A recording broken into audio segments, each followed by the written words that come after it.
You're good. All right. I think we're live. Yep. Hi, everyone. Thank you for tuning in. This is Selin Duran with, Brandon Beston, and we are Spill the Tea. build the blog. Today we have a guest on our show, and I will let him introduce himself. Hi, my name is Luis Rodriguez. I belong to this beautiful office, but operate out of GBR. So been doing it for about 7 years now, and thanks for the invite. This is awesome. Yes. Of course, and those who don't know or just tuning in for the first time, we're all real estate agents here in Denver, Colorado. So if you're just tuning in, that's what we do and why we're here. Yes, and we also, so we're Keller Williams downtown, and when he says GVR is we have another office that's connected with our office, and that's the Green Valley Ranch office. So that's kind of his home base of where he works out of. What is your company for real estate? It's called Alrod Properties. Okay, Came out with it about a couple years ago. okay. And what made you get into real estate?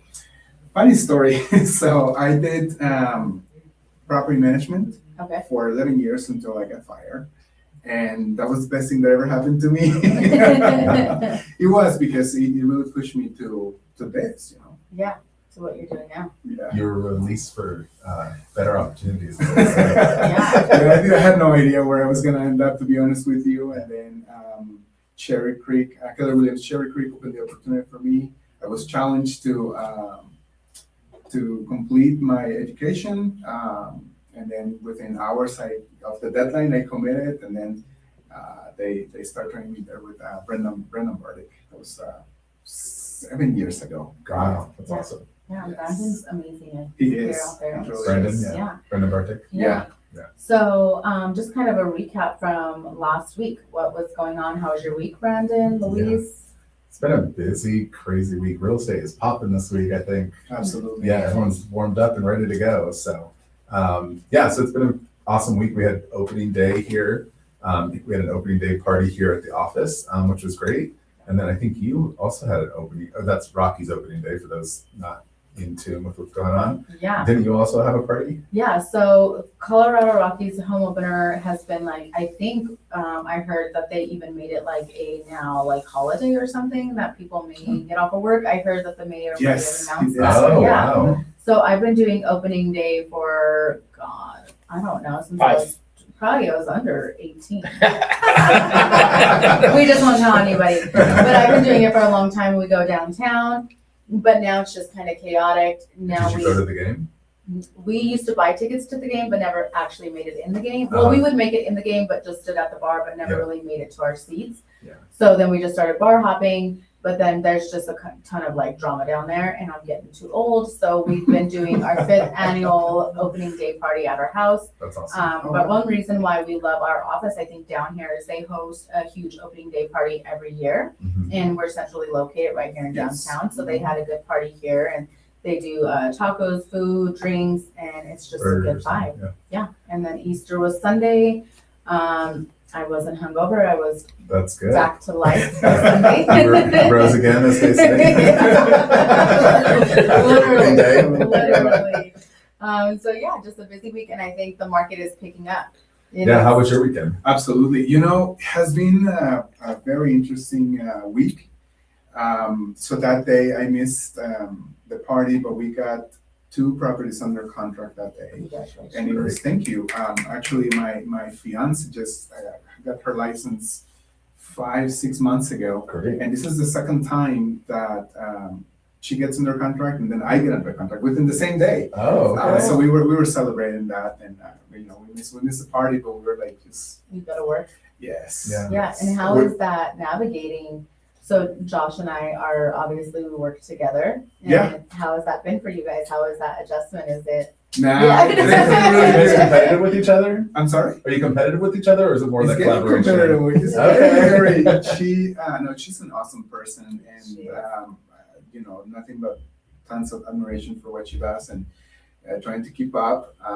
Because I'm very stubborn. I'm very dedicated. I actually, on a personal note, I just lost 60 pounds. Dang. 50 or 60. Oh, he was 60. That's Yeah, he awesome. was 60 pounds. Congratulations. So thank you, and I'm almost close to my final goal, and I do the same with real estate. Real estate for me, it's a very, I call it a very easy game, Yeah. not rocket science. We make it hard, right? We Yeah. make it difficult, I think so. but overall, she's getting up there, man. Like she's competing. She's competing with you. Oh, absolutely. That's awesome. I love it. I love it.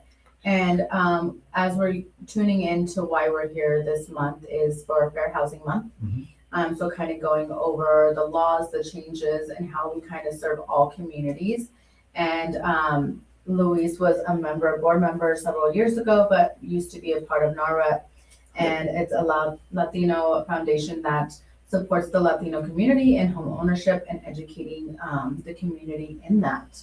And so I had a couple of questions for you. Yeah. Yeah, let's get into it. Yeah. What are you seeing specifically in the Latino community when it comes to home ownership?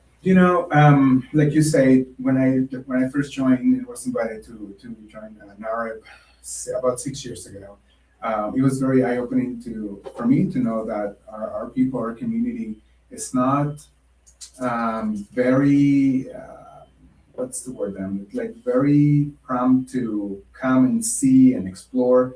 And I think one of those things is of course the language. Yeah. And in our own culture, it's just different. We don't go out and ask.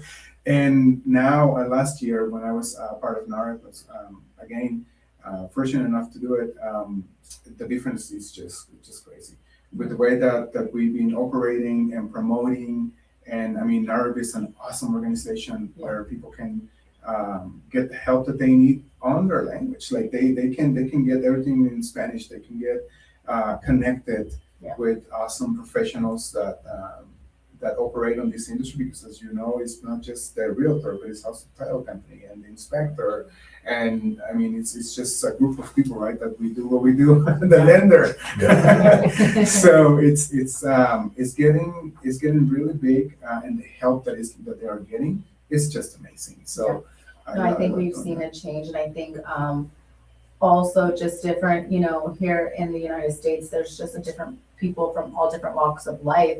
And there's also those culturally things that are done differently, right? Definitely. I think a lot of people in the Latino community are afraid of banks and credit, are not knowing or having the knowledge of how to operate that. And so I think we find that as like when they come to wanting to purchase a home and it comes to the financing, they have the money there.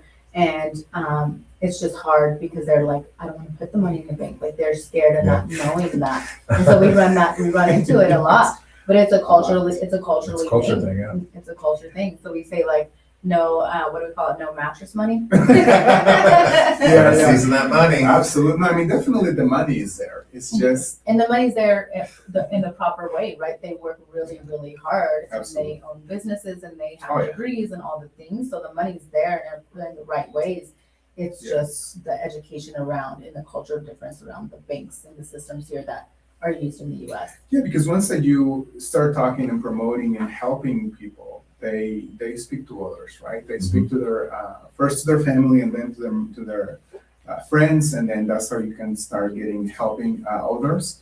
But it's just a matter of reaching out, speaking their language, and getting them close to the people that can help them the right way. Yeah. No, okay, and then to my next question, I think, what is NAHREP and how is it helping breaking those barriers? So NAHREP has been around for a long time, and actually not just here in Colorado, but nationwide. And the way that they perform is, again, by bringing and connecting all the people and bringing all those tools to the public, to the people, to whoever needs the help. I feel that when I was in NAHREP and to today too, their main focus is to help the community. Yeah. And it's not just for new home buyers, but also for existing homeowners that are going through difficult times, right? Or that they have problems with their homes. So they do have, and they are capable, NAHREP is capable to help them with whatever pretty much they need. Yeah. Like either additional to get- resources. It is, yeah, and Yeah. it's a great and big organization, absolutely. Yeah, because I was just reading, and I think NAHREP is nationally known, so they have over 40,000 members, 100 plus chapters. And what their goal is to basically empower agents, leaders, community partners in the Latino community for first-time homebuyer education, culturally understanding fair housing practices, business growth for agents, national conferences, wealth building workshops. So that's kind of like overall what they're doing and trying to be the pillar for people in the community to kind of like if they want to raise their hand like but don't really know how to navigate, they're there for that. Yeah, absolutely. You know, one of the things that when you mentioned that at the beginning of my career, right, it was very eye-opening to know that it was hard, right, for me to find the resources in Spanish. Yeah. And operating out of Cherry Creek, right, there's not a lot of Latinos there that are willing to come. So it was challenging at the beginning, but then I got the honor to join NAHREP, and I was invited to it by a lender back then that spoke Spanish. Yeah. And she just opened, a world of opportunities in Spanish to help our people, and that's what they do. So they connect people with that because in our culture, we don't feel comfortable with text or emails. Is the one-on-one, and let me show you, let me see where you are, and let me the face. They want to look in your eyes, right? And where you work. Now we know where you work. Yeah. So Yeah, they feel that more. It's more personal. And I think, our contracts are obviously in English. And so I think in the Latino community, they really put our trust in us. They say, we're putting our full trust in you. You tell us where to sign and we're going to sign them. We're going to trust that we're signing the correct documents, things like that. yes. But I think there's things definitely changing. But we still, as we've said, every episode so far, there's still room to grow Yeah. in that. Yeah, I was going to say, so the national stat for homeownership within the Hispanic Latino community is 49.5%. Wow. While the general public is 74%. So I think it's important for organizations like NAHREP and for real estate agents like yourselves to help, there's clearly a gap with homeownership rates. And, our goal is to help everyone that wants to own a home, own a home. So Yeah, no, for sure. I think we have a long way to go. yeah. Yeah, and I think with that, as I was doing more research on them, and I see like the word Hispanic used a lot. Yeah, we talked about this. Yeah. Yeah, and I don't know even if you know this, but a lot of Latinos don't know this. Hispanic is actually a derogatory term used for the Latino community. Huh. Yeah, it was back in the day when there was, because Latinos come from all over, Dominican Republic, Puerto Rico. Well, Puerto Rico is part of the U.S., but like everywhere else. Mhm. And they basically didn't know what to call us, so they lumped us together as Spics was the derogatory term. Yes. So from Spics came from Hispanics. Oh wow. Yeah. No, We talked about it on our panel last year when we had a panel here at the office, which we have another one coming up April 15th. So if there's any agents that want to come in, April Denham, she's going to be hosting that. There's going to be agents in our office doing a panel on fair housing, their experiences. But last year we spoke about that and I guess I need to call NAHREP myself and say, how do we got to change that Hispanic verbiage to Latino, because we should be, identified as the Latinos versus Hispanic is the derogatory term of just lumping us all together because they didn't know what to call us. Yeah. Well, and usually, I've heard not even Latinos or Hispanic, just Mexicans. Everything from the border south is Mexican. If you're Guatemalan or Peruvian, no, Mexican. So Mexicans, but that's the education and what we're trying to get out there absolutely. in our community. I have a question about that word, Yeah. if I may. So, like in other communities, they've reclaimed words that we use derogatory. So, like in the gay community, the word queer was a derogatory word, and we've reclaimed it as a positive word. Is that something that you think is possible, or and not that we individually speak for an entire community, but like for you individually, is that like, do you see it that way, or is it different for you? It's different for me.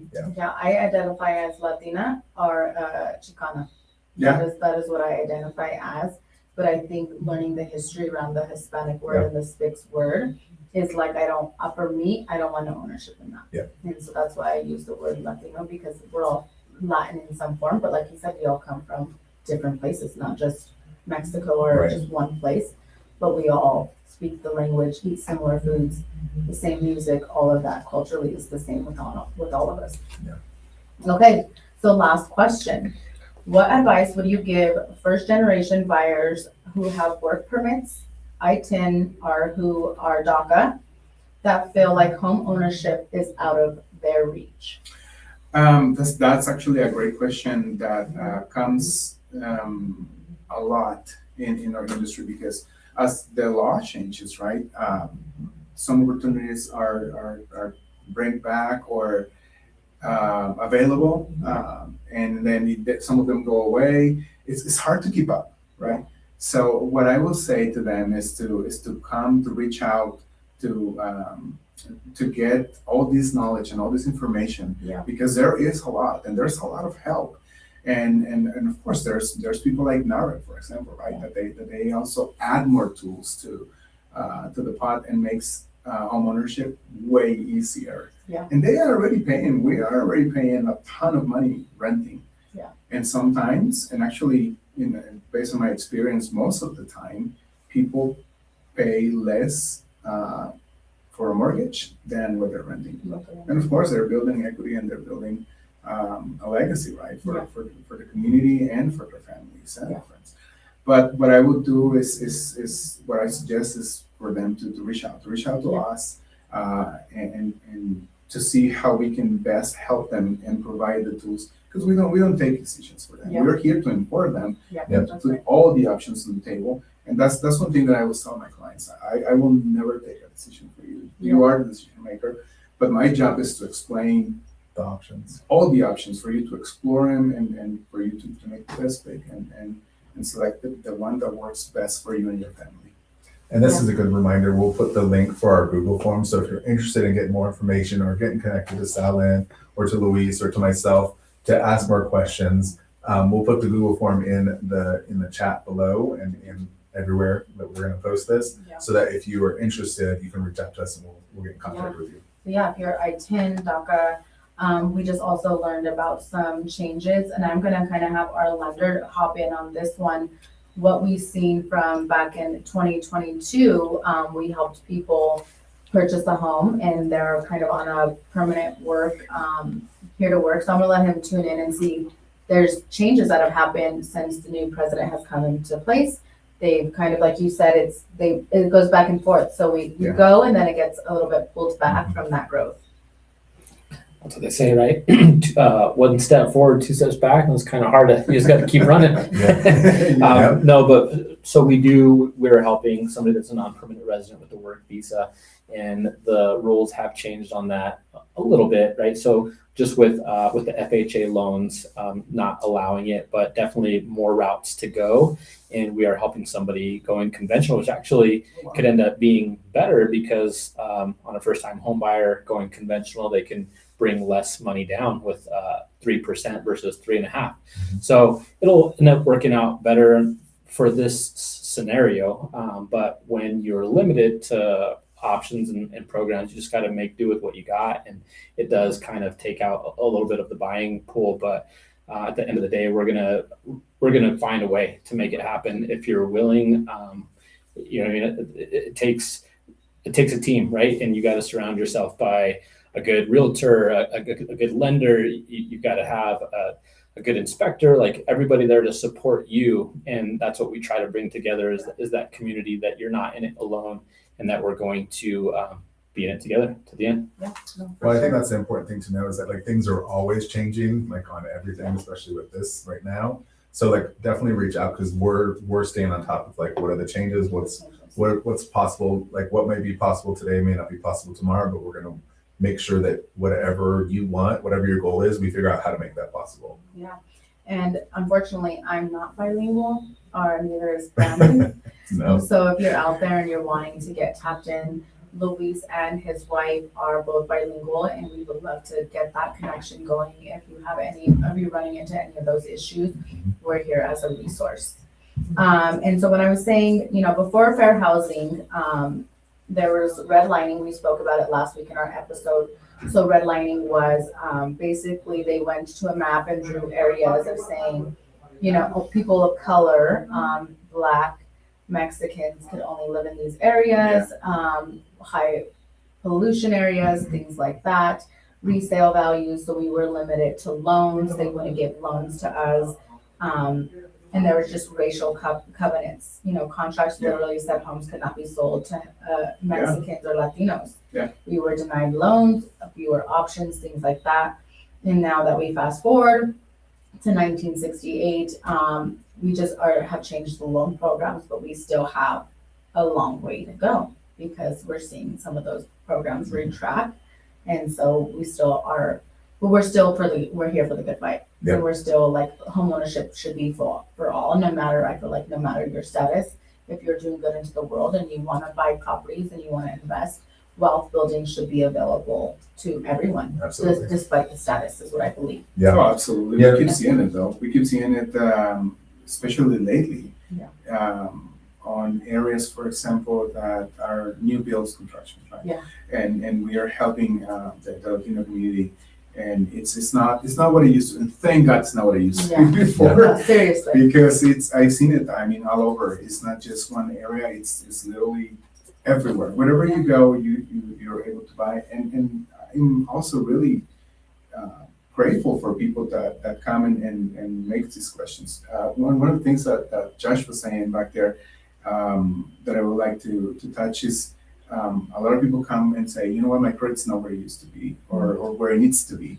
And we have the help in Spanish for people that need a little bit of help, and most of them don't know what help they need. Yeah. And just because there's a language barrier, or they think there's a language barrier, but we do have that help in Spanish here in this office, to where we can help them get to a better position anywhere in the state. Yeah. So, Yeah. or in the country. No, for Anywhere sure. they want to be. And Yeah, even- wherever you want to be. could Yeah. be even buying in Mexico, right? Like Yes. it's easier to buy if you have if you were born there, you can buy. So Yeah, it's also, absolutely. let's teach you how to invest. So walking into that, you don't no longer really do traditional real estate. You kind of do a little bit different. Can you talk a little bit about what you actually do in real estate? Yeah, absolutely. So about a year and a half to 2 years ago, I started focusing just into fix and flips. Okay. And I'm kind of like the middle guy between the end buyer and the wholesaler, and just help them to get everything that they need number-wise and projections and properties on any area. Yeah. But yeah, you're correct. I don't usually do any of the normal buy and sell. I do have a team. I'm a team owner. Yeah. So we have a team of people that specializes into that. But me specifically, I only do fix and flips. And again, the Latino community Yeah. is very big on that. And so you could even be a resource if people wanted to learn how to do Oh it, yeah, right? absolutely, Like, yep, absolutely. yeah, so if you wanted to learn, you don't even really need your real estate license to No. to find properties for people and things like that, but it's just a great business to start. Absolutely. It is more because there's been a little more of demand. Yeah. It's a little easier to get people into the fix and flip, and this market is allowing it right now. Yeah. But also, I've been teaching other brokers how to do it as well. So if anyone is interested in doing it, feel free to reach out. But again, so the fix and flip, it's a very very demanding area right now. Yeah. We can get properties right away. I have an awesome team of wholesalers and lenders and inspectors, and right now that we were talking about earlier, the pool of investors I have right now, repeat customers. Yeah. It's just growing, and extremely blessed for the opportunity, and that's what we do. That's Yeah. what we're doing right now. And from what I understand, you don't necessarily need the actual money to do these investments. No, There's, so like the hard money lender, loans. yeah, the hard money loans. We have several that can help, and that can help with obviously with the purchase, but also with the rehab. So it's very minimum what the investor will need, depending on the project. There's people that starts with small condos or townhomes, and then we have investors that are on the 6 to 7, 8 investment properties right now that started with just a condo. So Talk about wealth building. Yeah. Oh, absolutely, very rapidly. Yeah. So yeah, and that if you want to build your real estate portfolio, or you want to tap into that as just even being a partner with Luis and learning from him, or just wanting to raise your hand and ask the questions, like we always say, comment below, fill out our Google form, and then I think Brandon will kind of go in. I want to just say thank you so much Yeah, for thanks for coming joining out. us. We appreciate it. We hope you had some fun with us Yeah, today. it's fun. Yeah. And You're we our have to first guest. Yes, you're our first What? guest. Yeah, first guest, yeah. Yes. Oh my gosh, Yeah. okay, that's Yeah, our inaugural this is guest, great. yeah. This is awesome. Yeah, we're excited. We're gonna have a couple more guests. Who are we having next week, Brendan? Yeah, so tune in next week. We're gonna have next Thursday, April 16th. We're gonna have Ashton Williams, who is is on the board for the National Association of Real Estate Brokers, which serves the African American community. They also have a great event coming up. We talked about it last week, but just a reminder to save the date. It is on Saturday, April 18th. It's a home ownership and wealth building summit. All are welcome. It's so to find your path to home ownership starts here. And so that's going to be again next Saturday, April 18th from 11 to 3. Ashton will be talking more about it next week, but just wanted to plug that again for him and for them. So again, thank you so much for joining us. Tune in. Make sure to share, like, subscribe. And then before we stop, one thing, as you see, I have another Red Day yeah. shirt on. I have to promote this event. Please. It's coming close, May 14th. We are partnering up with the Denver Indian Center. I want to give a shout out to a local business who sponsored the event at $1,500 today. Oh, wow. That's great. Yes. Call them out. Who are they? They are Altura Periodontics Dental. That's They have fantastic. an office here, but they also have offices all around. And so they are coming, they're gonna also, their office manager and another gal are gonna come out and help us the day up. That's awesome. But they already sent the Denver Indian Center $1,500 Wow. today. So I just want to give them a shout out. Thank you so much. So if you're a small business owner or just want to contribute in any way, we will also post the link that you can support that day. We're going to be creating a healing garden for the elderly community and a space for them to go meditate, pray, a place for them to take care of, have fruits, vegetables, their specific healing medicines and herbs. And this is going to be open to the community to have this garden. They wanted to do it for years, just not having the manpower or the money to do it. So I'm happy People that Keller power. Williams, the Green Valley Ranch Greeley office, is partnering with them this year. And just for those who don't know what Red Day is a day that all Keller Williams across the globe go out and serve our community because we believe in giving back. we live and give back and serve our community. So, Yeah. Thank you so much. Luis, if somebody wanted to get in touch with you, what's the best way to get in touch with you? Text. Okay. Do you want to give your phone number? Yes, 720-656-8933. Awesome. Yes. And we will also post his card, our business Thank you. page in the comments, tag him in there. Like I said, he is bilingual. We're able to, connect you with the right people for whatever home ownership or whatever type of real estate you're looking for. Absolutely. This is where it's at. Thank you guys. Yeah. Well, thank Thanks you for so being much. special. Yes. We did it. Our first guest. This is Yes, awesome. and I hope the sound and everything was good, the lighting. Thank you so much for tuning in. We will see you next week. See you Have next a good week. night. All right, bye, y'all. Bye.